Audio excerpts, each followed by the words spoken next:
하나님 말씀 신명기 33장 26절부터 29절까지의 말씀을 보겠습니다.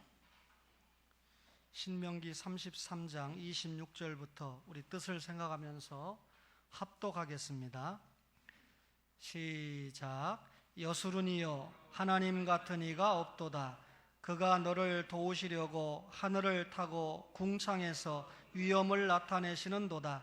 영원하신 하나님이 내 처소가 되시니 그의 영원하신 팔이 내 아래에 있도다. 그가 내 앞에서 대적을 쫓으시며 멸하라 하시도다.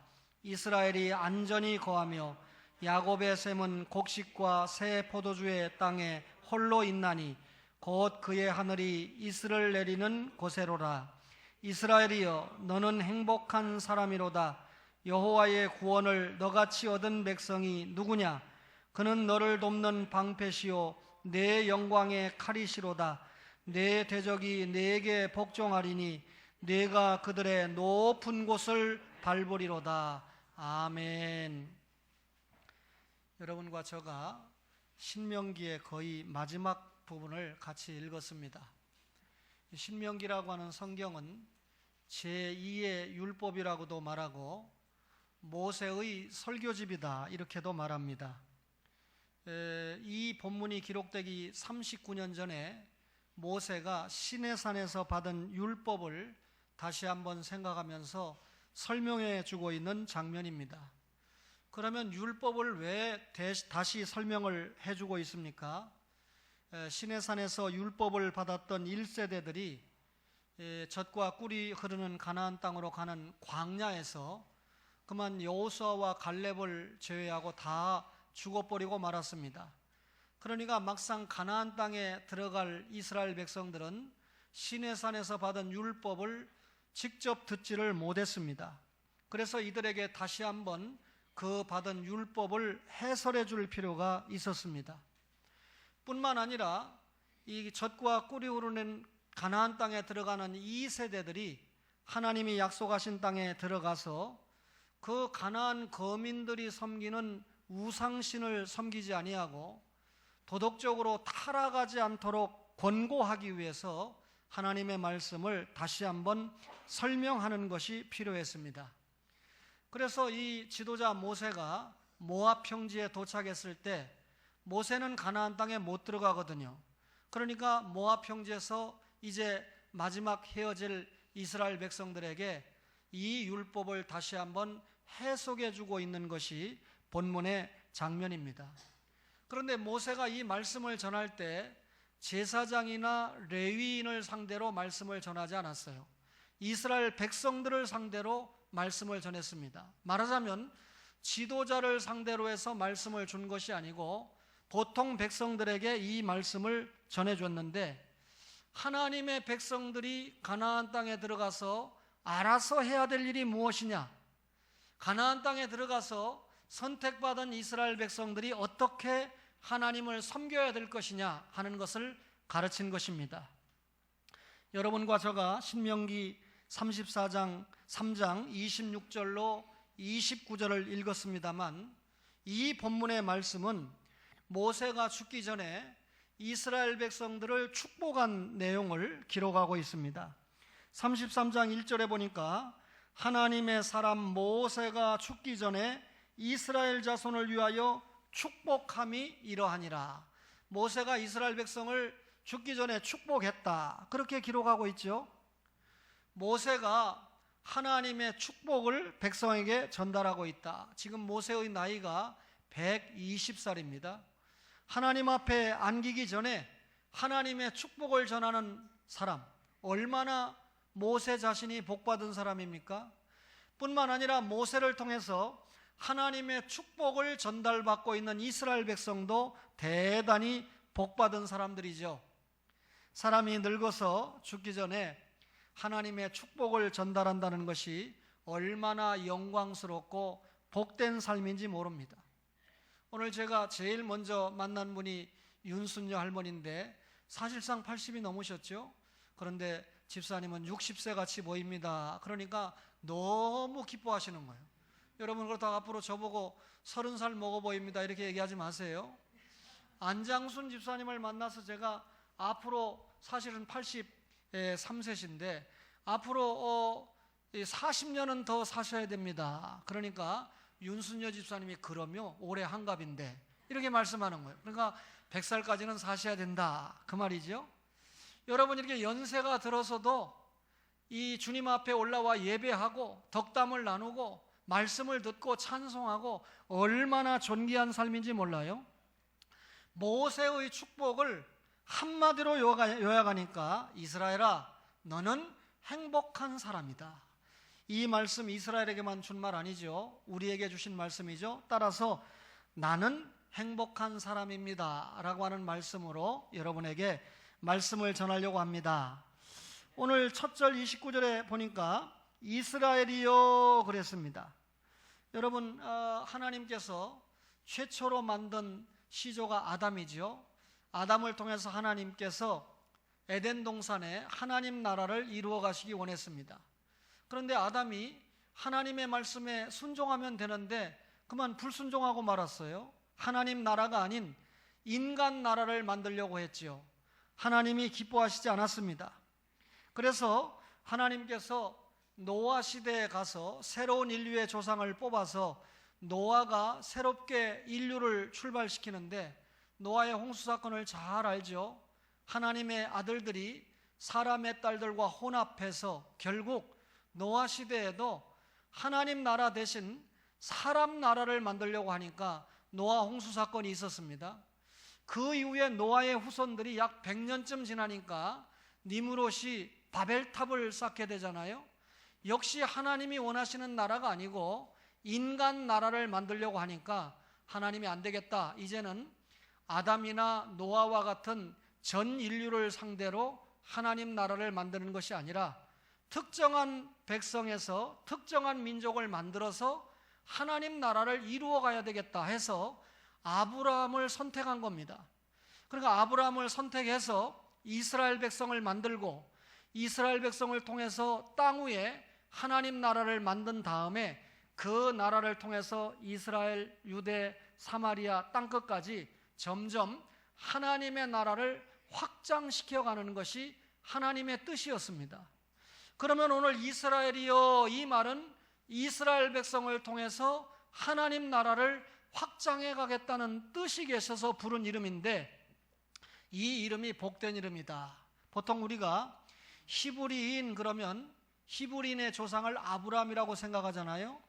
근데 여러분 아브라함이 낳은 아들 가운데 이삭이 있고 이스마엘이 있는데 이삭의 자손은 지금 이스라엘 백성이고 유대인이고 이스마엘의 자손들은 이슬람교를 믿는 중동 백성들 아닙니까? 그런데 우리가 이슬람 백성들을 히브리인이다 이렇게 말하지는 않거든요. 그렇다면 히브리인의 조상이 아브라함이라고 할 때 아브라함을 조상으로 둔 모든 백성이 히브리인이 돼야 되지 않습니까? 그런데 아브라함의 후손들을 다 히브리인이라고 안 한단 말이죠. 그렇다면 히브리인이라고 하는 말은 혈통적인 중요성을 강조하는 것이 아니고 하나님을 섬기는 백성을 히브리인이다. 하나님과 종교적인 관계에서 생긴 이름이 히브리인입니다. 이스라엘이라고 하는 것은 아브라함의 손자인 야곱이 야복강가에서 하나님과 씨름을 했죠. 그때 하나님께서 야곱에게 준 이름이 너는 이제 앞으로 네 이름을 이스라엘이라 해라 해서 이스라엘이 된 것 아닙니까? 여러분 야곱의 후손들이 12지파를 형성하게 됩니다. 잘 아시는 것처럼 야곱이 유다 요셉을 위시해서 12명의 아들을 낳고 이 12명을 통해서 만들어진 지파가 오늘 이스라엘이라는 나라가 만들어진 것입니다. 그러면 여러분 오늘 이 히브리인이라는 말과 이스라엘이라는 말을 같은 의미로 보고 다른 의미로 볼 수 있는데 다른 의미로 본다고 하는 말은 그러면 야곱의 후손은 이스라엘 백성이지만 조상이 히브리인 아브라함이기 때문에 히브리인이라고는 말할 수 없죠. 그런 의미에서 이스라엘 백성이나 히브리인이라고 하는 말은 다 하나님을 잘 섬기는 종교적인 관계에서 붙인 이름입니다.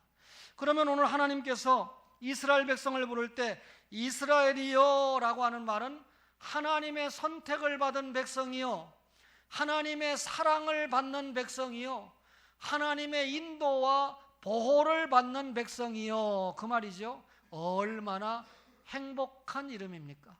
오늘 말씀을 전하는 저와 말씀을 받는 여러분들이 이스라엘인 줄 믿으시기 바랍니다. 그런데 하나님께서 모세를 통해서 이스라엘이요 라고 불러놓고는 그 다음에 뭐라고 말씀합니까? 너는 행복한 사람이로다 그랬습니다. 여기 행복한 사람, 여러분, 이스라엘 백성이 누리는 행복을 세상의 다른 사람이 누리지 못하고 있습니다. 여러분, 오늘 너는 행복한 사람이다, 이 말은 너는 지극히 행복한 사람이라고 하는 원문의 뜻을 담고 있는데, 이스라엘 백성이 누리는 행복이 왜 다른 백성이 누리지 못하는 행복일까요? 일반적으로 사람들이 행복을 이야기하라고 하면 돈이 많아야 돼요. 또 건강해야 돼요. 자녀의 축복도 있어야 돼요. 권세가 있으면 더 좋겠죠? 명예의 복까지 따라오면 뭐 더 말할 나위가 없겠죠? 그런데 이런 복들을 다 종합해 보니까 이 세상에서 누리는 복입니다. 여러분과 저가 이 세상에서 영원히 삽니까? 그렇지 못하잖아요. 따라서 영원하지 못한 일시적인 복을 이야기합니다. 세월이 가면 다 사라질 복들이죠. 그렇다면 가고 오는 세월 앞에서 이 지상에서 영원히 행복할 사람은 아무도 없는 것이죠. 뿐만 아니라 이 행복을 다른 사람과 비교를 해서 생각을 하기 때문에 현재의 상태가 행복하지 않다는 거죠. 제가 잠시 필리핀에 가서 산 적이 있었는데, 가서 보니까 빈부격차가 너무 심하고 또 어렵게 사는 사람들은 너무나 힘들게 살고 있는 것을 보게 됩니다. 그런데 이분들이 너무 행복하다는 거예요. 행복지수가 우리보다 훨씬 높아요. 아시아에서 행복지수가 2등이니까 전 세계에서도 5등 안에 들어가는 나라가 필리핀이라고 그러니까 이해가 됩니까, 여러분? 여러분, 다른 사람과 비교해서 자신의 행복을 논하지 아니하고 그저 그쪽에는 천주교 신자들이 많죠. 또 기독교 신자들도 일부 있습니다. 하나님과의 관계에서 생각하면서 행복을 생각하고 있는다는 거죠. 다른 사람하고 비교하니까 불행해요. 13평짜리 살다가 24평짜리 살면 참 좋겠다. 24평 살게 됐습니다. 24평 살다 보니까 32평, 49평 사는 사람이 눈에 보이죠. 다시 한번 또 내가 불행해지는 겁니다. 다른 사람과 비교를 하니까 행복할 수가 없어요. 뿐만 아니라 자기가 가지고 있는 것을 지키기 위해서 늘 불안하고 초조함을 느끼다 보니까 역시 행복하지 못합니다. 사람들이 자기가 가진 불안과 초조를 극복하기 위해서 술에 빠지고 향락에 빠지고 불필요한 마약이나 기타 쾌락에 빠지지 않습니까? 허무하다는 거죠. 그런데 오늘 하나님께서 이스라엘 백성을 향해서 너희가 행복한 사람이다. 왜 이런 말씀을 했습니까? 하나님의 위대하심이 행복입니다. 우리가 믿고 있는 하나님이 어떻게 위대하시냐? 창세기 1장에 보니까 창조주 하나님이라고 그랬죠. 창세기 17장에 보니까 전능하신 하나님이라고 그랬습니다. 이렇게 천지를 창조하신 전능하신 하나님이 여러분과 저를 영원전에 하나님의 자녀로 선택했습니다. 때가 되면 예수 그리스도를 믿고 하나님의 자녀가 되게 했습니다. 하나님께서 이스라엘 백성에게 뭐라고 그랬습니까? 너희는 거룩한 백성이다. 너희는 제사장 나라다. 너희는 하나님 앞에 장자다. 장자, 거룩한 백성, 제사장 나라, 하나님의 소유. 얼마나 큰 축복입니까? 여러분, 히브리인과 이스라엘 사람을 유대인이라고도 말하는데, 저 이스라엘의 역사를 보면 남쪽 유다가 주전 586년에 바벨론, 지금의 이라크라고 하는 나라에 망하고 70년 동안 종살이한 적이 있어요. 그 종살이를 마치고 자기네 나라로 귀국을 할 때 유다 지파, 아까 12지파라고 그랬죠. 그 가운데 넷째 아들인 유다 지파가 절대 다수가 돌아왔습니다. 그래서 그때부터 유대인들이 돌아왔다, 유다인들이 돌아왔다 해서 유대인들이다 그렇게 말하는데, 히브리인, 이스라엘인, 유대인은 다 하나님과의 관계에서 종교적인 입장에서 쓰는 말입니다. 그런데 여러분, 이 지구촌의 어떤 나라든지 유대인을 쫓아낸 나라는 불행을 경험합니다. 중동 지역의 나라들이 유대인을 함께하지 못하거든요. 쫓아내거든요. 그 앞에 역사에도 이 유럽의 몇몇 나라들이 유대인들을 가까이 하지 못하고 쫓아낸 나라들이 불행을 겪었습니다. 유대인들을 괴롭혔던 독일도 결국 망했다가 다시 일어나게 되죠. 그런데 유대인을 받아들인 미국은 세계의 머리로 계속해서 으뚝 서고 있습니다. 역사를 잘 연구해 보시면 하나님이 선택하신 이스라엘을 통해서 하나님이 얼마나 역사를 전개해 가시는가를 우리가 살펴볼 수가 있습니다. 하나님의 위대하심이 이스라엘에게 행복이라는 거예요. 뿐만 아니라 하나님께서 이스라엘의 처소가 되신다. 신명기 33장 27절에 뭐라 그랬습니까? 영원하신 하나님이 내 처소가 되신다. 지금까지 여러분에게 말씀드렸는데 역사상의 이스라엘 백성을 누가 출생시켰습니까? 하나님이 야곱을 통해서 출생시킨 백성이 이스라엘 백성입니다. 그리고 그 이스라엘 백성이 애굽에서 430년을 지나 200만 명이 되도록 하나님이 인도하시고 섭리하셨습니다. 애굽에서 빼내서 광야 40년 동안 보호하셨죠. 적과 꿀이 오르는 가나안 땅에 살게 하셨는데 사실상 여러분, 다윗이 왕이 돼서 통치하던 이스라엘 나라가 하나님이 원하셨던 나라입니다. 따라서 다윗이 하나님의 말씀에 순종한 것처럼 후세의 왕들이 말씀에 순종하면 이스라엘 나라가 세계의 머리가 되겠는데, 불행하게도 다윗 이후의 모든 왕들이 하나님의 말씀에 불순종하다가 결국 북쪽 이스라엘은 아수르에 망하고 남쪽 유다는 바벨론에 망하지 않았습니까?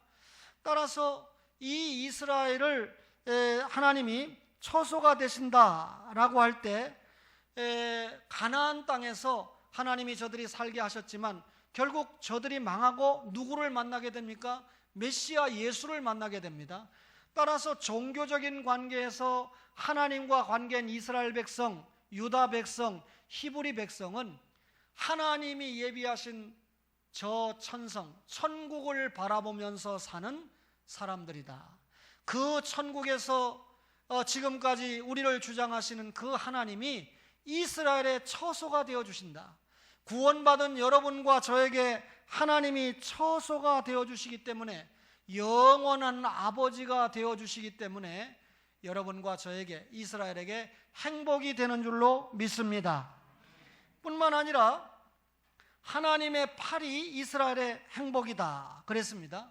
신명기 33장 27절에 그의 영원하신 팔이 내 아래에 있도다 그랬습니다.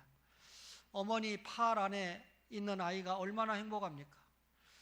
중국의 에스컬레이터가 마지막에 떨어지면서 엄마가 자기 죽을 거 알면서 순간적으로 2살짜리 아리는 밀어내서 사는 동영상을 여러분 보지 않았습니까? 그런데 그 앞에 영상을 보면 더 기가 막히거든요. 젊은 여자 둘이서 이거 에스컬레이터가 문제가 있네? 그럼 바로 신고를 해줘야 되는데 문제가 있다는 것만 구경하고 그 엄마와 아이가 타는 거는 방치했습니다. 결국 그때 발견을 하고 미리 조치를 했으면 그런 불행한 사고가 없었을 텐데, 얼마나 모성애가 대단합니까? 그죠? 아마 아버지 같으면 아이는 놓고 자기만 탁 붙잡고 나왔을지도 몰라요. 그래서 여러분, 요즘은 아버지가 주장하는 시대가 아니고 어머니가 주장을 해야 이 사회가 조금 더 밝아질 것 같다라고 하는 생각합니다. 그렇다고 여러분, 우리 여자 목사님 모실 테니까 목사님 다음 주부터 사임하시지요 라고 말하지 마세요. 여러분, 출애굽기 13장 3절에 여호와께서 그 손의 권능으로 너희를 그곳에서 인도해내셨도다. 애굽에서 빼냈다, 구원시켰다 그 말입니다. 누가? 여호와의 팔이. 요한복음 10장 28절에 내가 그들에게 영생을 주노니 영원히 멸망하지 아니할 것이요 또 그들을 내 손에서 빼앗을 자가 없노라. 예수님의 손에서 빼앗을 자가 없노라. 한 번 구원받은 신자는 천국 가기까지 주님의 손이 안전보장으로 보호하시고 지켜주신다 그 말입니다. 이 구원이라고 하는 말을 쓸 때 구약 성경을 보면 대적, 블레셋이나 모압이나 대적들에서 구원받는 것, 구출받는 걸 구원이라고 그랬습니다. 육체적인 질병에서 낫는 걸 구원이라고 그랬습니다. 또 풍랑의 위험에서 살아나는 걸 구원이라고 표현했습니다. 잃어버림에서 도로 찾는 것을 구원이다. 인자에 온 것은 잃어버린 자를 찾아 구원하려 함이라 라고 말씀했지요. 여러분, 이런 구원의 설명을 하면서, 그러니까 잃어버린 자에서 찾고 양 100마리 가운데 잃어버린 한 마리 찾는 거, 이걸 구원받았다. 잃어버릴 텐데 찾았다, 그 말이죠. 원수의 압제에서 찾은 걸 구원받았다. 이런 설명을 통해서 사람이 죄 때문에 영원히 지옥에 가고 사망 심판을 받을 수밖에 없는데, 예수님의 십자가의 보혈을 통해서 잃어버린 자리에서 찾았다, 사망의 자리에서 생명의 자리로 찾았다라고 하는 것을 구원이라고 이야기합니다. 그런데 여러분, 오늘 이스라엘 백성들이 너희와 같이 여호와의 구원을 너같이 얻을 백성이 누구냐라고 설명했거든요. 그러면 하나님께서 이스라엘아 불러놓고 너는 행복한 사람이다 설명해놓고 행복한 사람이 된 이유를 설명합니다. 너같이 구원을 얻은 백성이 누구냐, 이렇게 얘기하는 거죠. 그러면 그 구원이 뭡니까? 예수 그리스도를 믿는 십자가 보혈을 통해서 죄 용서 받은 것을 설명하는데, 자, 이스라엘 백성들이 아시다시피 430년 동안 애굽에서 종살이 했습니다. 자유 없었습니다. 종이 시키는 대로 해야 되죠. 신앙생활 제대로 못합니다. 그런데 430년 종살이를 마치고 하나님의 은혜 가운데 모세의 인도를 받아서 애굽에서 나왔죠. 이제는 종 아닙니다.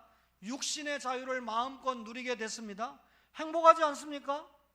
430년 동안 종살이 하다가 마음껏 예배하고 마음껏 육신의 자유를 누리고 이제 일을 해도 소득이 자신의 것이 되니까 얼마나 행복하겠습니까? 그런데 성경을 자세히 보세요.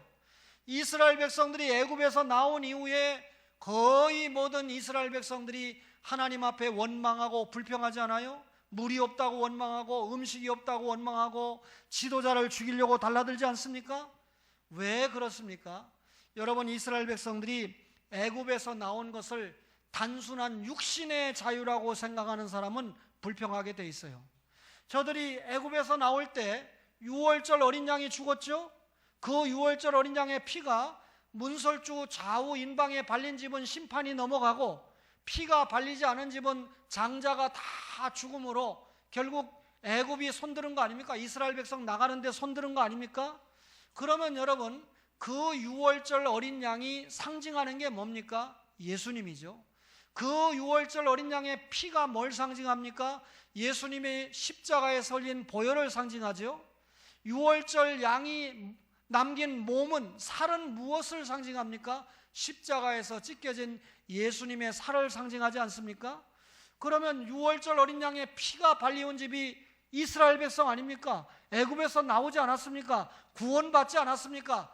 단순한 육신의 구원이 아니고 예수 그리스도의 보혈을 믿고 영혼의 구원, 영생을 보장받는 구원을 받았다, 그 말이죠. 그러니까 단순하게 애굽에서 육신의 자유만 얻었다 생각하는 사람은 광야에 와보니까 옛날에는 일해도 밥은 제때 먹었는데 먹을 것도 없고 홍해가 가로막고 날씨는 덥고, 이렇게 불평하는 사람들은 육신의 구원만 생각하는 사람이죠.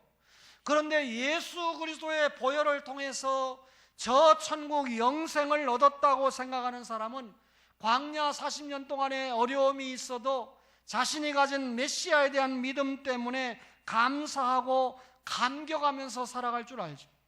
여러분과 저가 그런 신자가 되어야 된다는 거죠. 하나님께서 우리를 선택했습니다. 하나님께서 우리를 구원했습니다. 육신의 선택, 육신의 구원만이 아니고 우리의 죽지 않는 영혼까지 선택하시고 영생을 보장하신 줄로 믿으시기를 바랍니다. 오늘 여호와의 구원을 너같이 얻었다, 이 말은 이스라엘 백성이 하나님의 은혜로 구원 얻은 것처럼 우리도 하나님의 은혜로 구원 얻었다. 여러분과 저가 구원 얻는데 노력한 거 있습니까? 헌금했기 때문에 구원받았습니까? 교회 나왔기 때문에 구원받았습니까? 아닙니다. 하나님께서 누군가를 통해서 나에게 복음을 주고 그 복음이 우리 영혼 속에 자리 잡게 해서 믿어지게 하므로 여러분과 저가 구원받은 하나님의 자녀가 된 줄로 믿습니다. 이스라엘 백성이 행복해질 수밖에 없는 또 다른 이유는 구원받은 정도에서 끝나는 것이 아니라 구원받은 신자를 하나님이 인도해 주셨다, 그 말입니다. 우리 교회에서 가장 어린 아들이 하준입니까? 하준이 엄마의 태아에서 나왔어요. 10개월 동안 잘 자라다가 나왔습니다. 알아서 커라 하고 내버려 둡니까?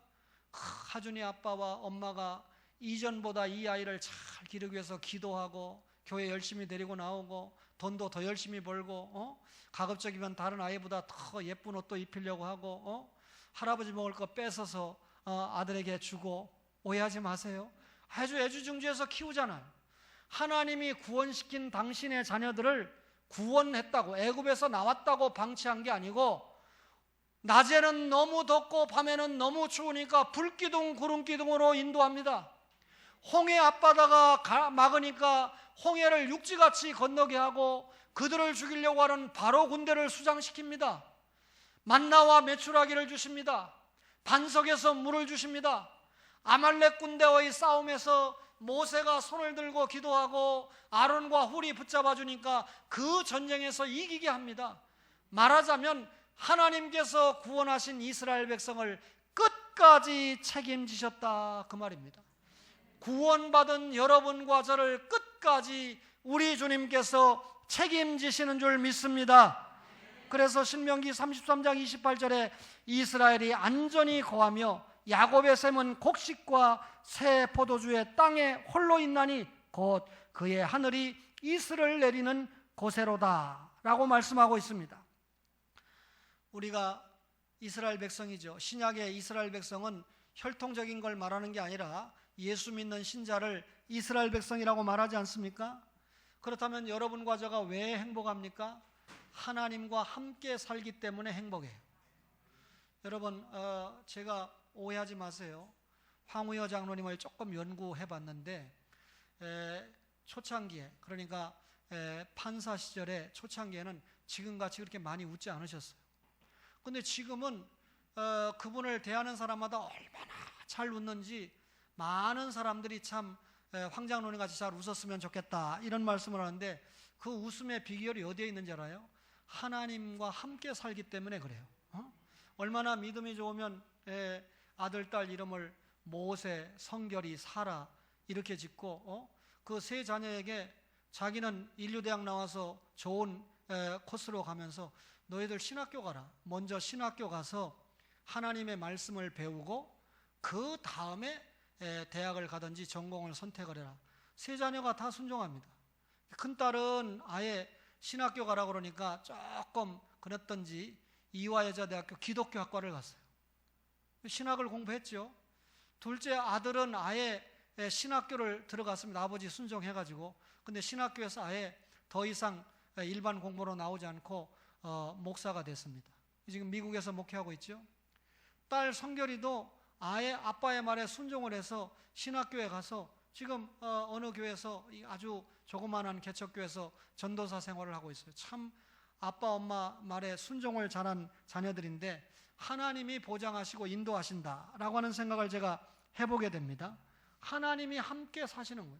지금 여러분 성자 예수님이 오셨다가 대신해서 누구를 보냈습니까? 성령 하나님을 보냈죠. 여러분과 저의 영에 성령 하나님이 함께 하시는 줄로 믿으시기 바랍니다. 신명기 31장 6절 읽고 마치려고 그래요. 신명기 31장 6절에 보니까 뭐라고 그랬습니까? 너희는 강하고 담대하라. 두려워하지 말라. 그들 앞에서 떨지 마라. 이는 내 하나님 여호와 그가 너와 함께 가시며 결코 너를 떠나지 아니하시며 버리지 아니하실 것임이라. 아멘.